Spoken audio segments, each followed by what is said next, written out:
आजाद भारत के ऐसे प्रहरी जो सदा देश की सीमाओं को महफूज रखते हैं, लेकिन ये बच्चे देश की आन बान शान के प्रतीक, भारत की सांस्कृतिक एकता को जोड़ने का एक ऐसा दिन, गणतंत्र, लोगों से बना तंत्र, देश के नागरिकों से बना तंत्र, आज का दिन और गणतंत्र में निहित भावनाएं आज आसमान को छू रही है। स्कूल के छात्रों का ये उनका पीटी परेड केवल पीटी तक सीमित नहीं है, बल्कि देश के नागरिक को जगाने का एक बहुत ही खूबसूरत प्रयास है।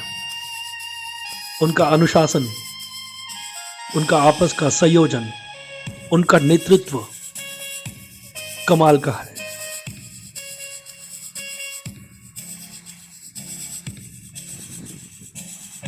सदियों से चली आ रही गणज परंपरा को एक बार फिर से देश में स्थापित करने का एक शानदार नजारा आप देख रहे हैं।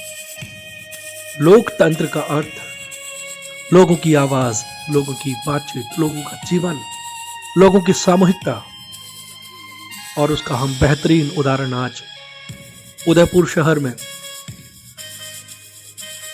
महाराणा भोपाल स्टेडियम में खचाखच दर्शकों से भरे इस मैदान के बीचों बीच में बच्चों का जो संतुलन, जो तारतम्यता और जो एकजुटता दिखाई देती है, यही भारत का भविष्य हमें यहीं से दिखाई पड़ता है।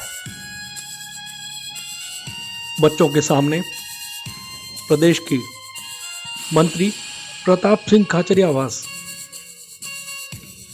और उदयपुर संभाग के सभी बड़े बड़े अधिकारी, प्रसिद्ध हस्तियां और उदयपुर शहर के देश दुनिया के नागरिक आज गणतंत्र दिवस का आनंद ले रहे हैं। अपनी भावनाओं का संयोजन आप देखिए।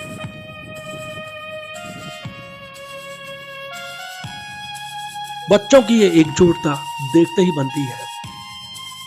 उनका नेतृत्व एक युवा, देखिए गजब का संतुलन जो देखते हैं आप, यही हमारे भारत का मार्ग प्रशस्त करने जैसा है। ये देश लोकतांत्रिक, गणतांत्रिक कहते हैं तब हम सभी लोगों की सामूहिकता की बात करते हैं।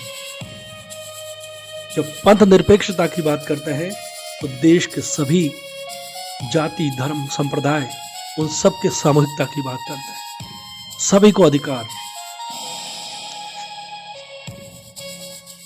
देश का संविधान केवल और केवल बहुमत के साथ नहीं है, बल्कि वो अल्पमत का भी सम्मान करता है।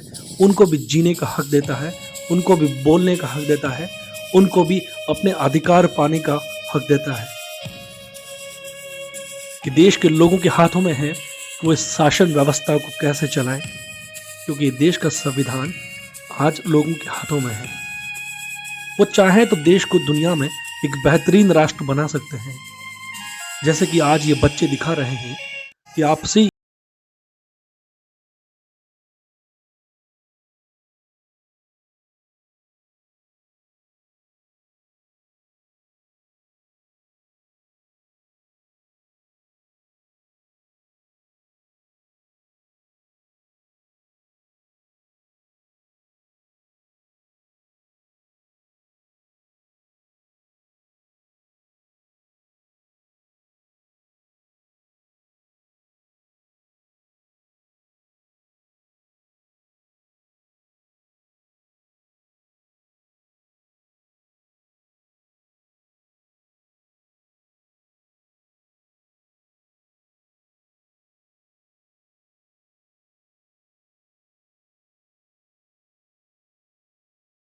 ऐसे मामले हैं जिनको लेकर समाज की एक संकुचित सोच है, उस सोच को झटका देती ये गतिविधियां जब हम देखते हैं, तब हमें एक संदेश मिलता है कि हम महिलाओं के लिए एक खुला वातावरण तैयार करें, एक ऐसा माहौल तैयार करें कि वो अपने आप को साबित करें। तो पुरुष वर्ग को अपने पूर्वाग्रहों को छोड़कर आगे बढ़ना पड़ेगा, क्योंकि महिलाओं ने आजादी के साथ जीने का एक नया ढंग बहुत तेजी के साथ सीख लिया है दोस्तों। आज तिरंगा झंडा उनके हाथों में है। आज सेनाओं में भी महिलाओं की तैनाती हमने देखी है।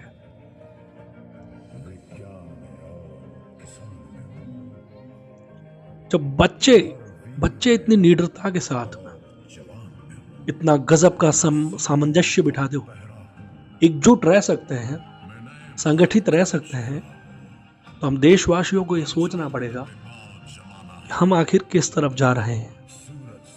अगर देश में कोई ऐसी ताकत जो देश के नागरिकों को आपस में तोड़ती है, बांटती है, मन मुटाव पैदा करती है, सांप्रदायिकता दंगे जैसे हालात पैदा करती है, तो हम देशवासियों को तुरंत एकजुट होना होगा। जिस तरह से ये बच्चे अपना प्रदर्शन कर रहे हैं, एक बहुत बड़ा संदेश इसमें निहित है कि हमारी सामूहिकता से देश की समस्याओं का समाधान कैसे किया जा सकता है। लोकतंत्र में आप सभी लोग एक मंच पर बैठ सकते हैं, चाहे तो इस धरती माँ की गोद पर बैठ सकते हैं, समस्याओं पर बातचीत की जा सकती है, समाधान निकाले जा सकते हैं, लेकिन कब? जब आप एकजुट होंगे। तो हो सकता है आपके विचार अलग अलग होंगे, आप अलग अलग विचारधाराओं के लोग होंगे, लेकिन आपको एक मंच पर आना पड़ेगा। आपके मतों को, आपकी समस्याओं को एक मंच पर आकर रखना पड़ेगा। यही एक सफल लोकतंत्र की कहानी है। देश के संविधान निर्माताओं ने जब संविधान को अंगीकृत किया, देश के लिए आत्मार्पित किया, अधिनियमित किया, तब एक सपना देखा था कि मेरे भारत के नागरिक भविष्य में दुनिया में एक ऐसा संदेश देंगे कि वो मानवीय मूल्यों पर खरे उतरेंगे। लेकिन हमारे सामने कुछ ऐसी चुनौतियां हैं कि देश में हम नागरिकों के साथ में आज भी कुछ ऐसे अमूल्यों पर कुठाराघात करते हैं, तब देश के संविधान की भावनाएं वहां पर तार तार होती है। देश की सदियों से चली आ रही परंपरा कि मानवीय गुणों के प्रति, मानवता के प्रति, न्याय के सिद्धांत को लागू करने की दिशा में हम एक नागरिक के तौर पर कैसे आगे बढ़ सकते हैं, यह सभी विचार करना पड़ेगा, सोचना पड़ेगा।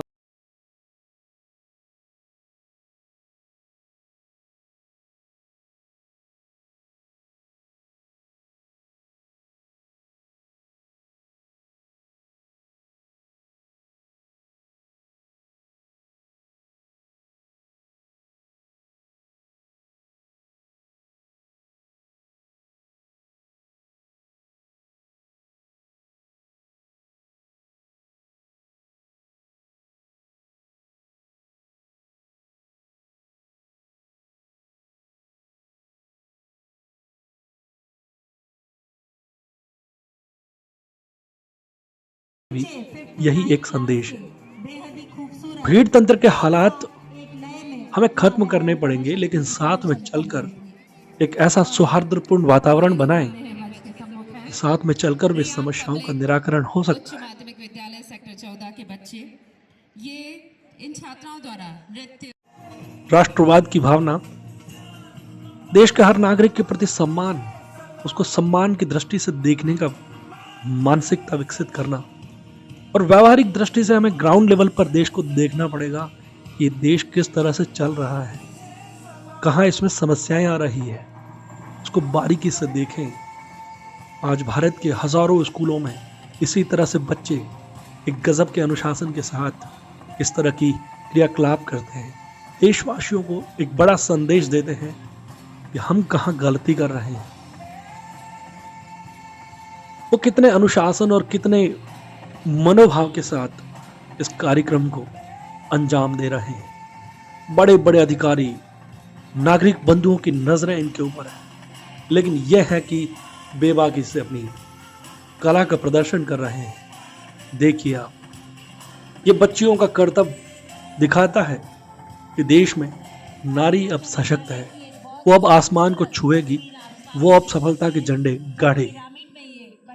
आप देख सकते हैं एक तिरंगा एक बालिका के हाथ में है और वो देश को एक बहुत बड़ा मैसेज देना चाहती है कि ये देश हम नारी के हिसाब से भी चलेगा।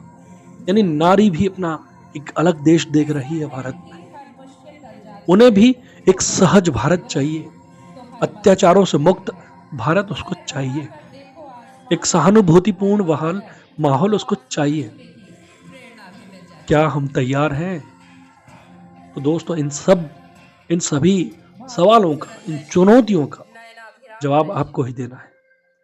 आज हमारे सामने, देश के सामने, संविधान के सामने कई ऐसी चुनौतियां होती है, बार बार खड़ी होती है। इन चुनौतियों से हम सबको एकजुट होकर लड़ना पड़ेगा दोस्तों।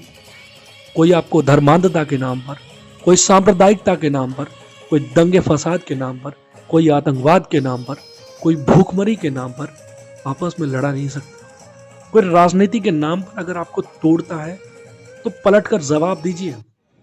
सामूहिक शक्ति का प्रदर्शन जब देश के संवैधानिक मूल्यों की तरफ बढ़ेगा, देश विकास के प्रगति पथ पर आगे बढ़ेगा दोस्तों।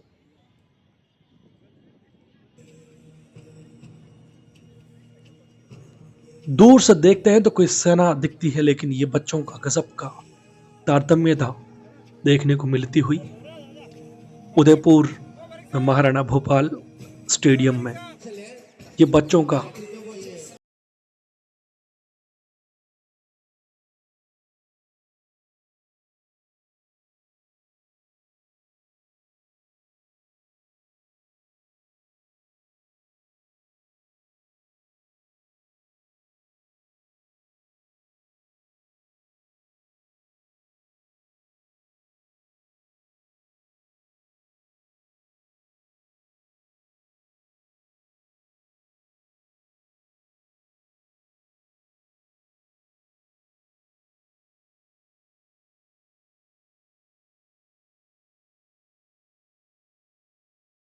जबकि हम एक इंसान है। इस देश का संविधान जाति, धर्म, संप्रदाय, मूल, वंश, जात के आधार पर किसी भी तरह के भेदभाव का विरोध करता है, निषेध करता है, रोकता है।